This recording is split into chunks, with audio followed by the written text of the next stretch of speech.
The operative mindset. When you are trained as an intelligence officer, you are learning much more than how to defend yourself or shoot a gun at a bad guy. Being a good intelligence officer who is prepared to defend the citizens of the United States against enemies who wish the nation harm isn't just about physical survival. It's also about something much more subtle and complex. The operative mindset includes that elusive and appealing combination of traits: likability, empathy, confidence, and intelligence that enable a person to effortlessly succeed at anything. Another good way to look at the operative mindset: it's ultimately really good salesmanship. When I began my training as an intelligence officer, I never imagined that a few years down the road, the skills I would acquire in the CIA would put me in the ideal position to thrive as an entrepreneur. But in 2010, after 7 years of working for the agency, I was ready to move on. I wanted to build something from scratch and work on my own terms, and I envisioned a company where I would share safety and survival tactics with everyone from stay-at-home moms and college students to high-net-worth individuals and celebrities. At the time, even my own father thought I was crazy.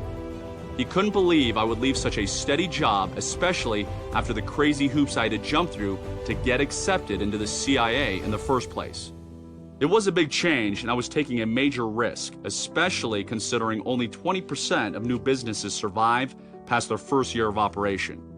I'll admit it, I was scared. Fast forward just 9 years later, and I'm proud to say I'm the owner of a very successful multi-million-dollar business, Spy, Escape, and Evasion, that I created with the help of my wife and some incredible team members, of course. It turns out those very skills I learned in my training as an intelligence officer had prepared me for the challenges of building, running, and growing a small business.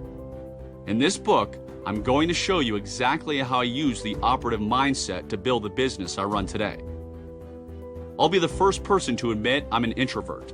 I'm a quiet guy who worked as a police officer in Virginia and eventually as a CIA officer. And no one was more surprised than I was when I won a deal on ABC's hit show Shark Tank, or when I landed a regular guest spot alongside Rachel Ray or Harry Connick Jr. on their national television shows. Writing one book, much less 3, wasn't in my plans either. Nor was a stint doing a Las Vegas stage show at a big casino.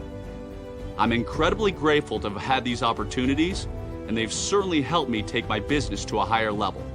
But I never would have gotten them down without the framework of the operative mindset. Ultimately, this book isn't about getting on TV shows or performing in Las Vegas. Unless that's what you really want to do, then go for it. But it's about utilizing the operative mindset to scale unexpected new heights as an entrepreneur or salesperson. Maybe you want to increase the amount of business you do so that you can hire a few employees.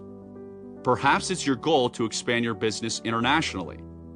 Whatever the vision for your next big step, the operative mindset can help you get there.